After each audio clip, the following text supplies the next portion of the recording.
Ant here from Golf Quest, helping you navigate your way around the mental side of golf. So why don't the pros always play good? We know their golf swings are great.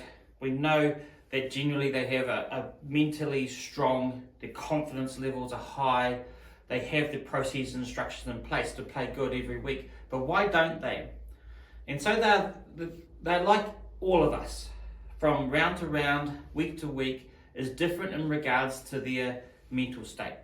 So when someone, and you see it on tour a lot, when a pro is having a good run, he wins a tournament or might win a couple of tournaments or have a lot of top tens. Now, some golfers you see on the tour at the moment, especially world number one, right?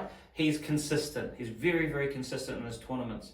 Some golfers rise to the majors. Koepka used to be a good example of that. He'd always rise up to the occasion. It was like that was his goal. The other tournaments were kind of just there. So that was his, what he was trying to peak for each time, and it worked for a certain point, and then he got injured and hasn't quite come back.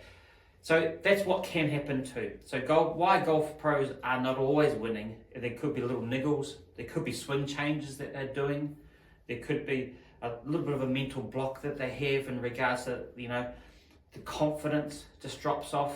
They're like all of us, could be something happening at home, it could be a lot of different things in their private life which are affecting their golf directly or indirectly. So that's why golf pros don't always do well. Some are able to make it relatively consistent. McIlroy, I always refer to McIlroy and the world's top players. They're consistent, relatively consistent. They're not always winning because winning is uncontrollable. That's the other aspect. You can't control what other golfers are doing. You don't know when those golfers are going to peak and just absolutely have everything goes wrong, they get in the zone, etc., which we'll talk about in other videos.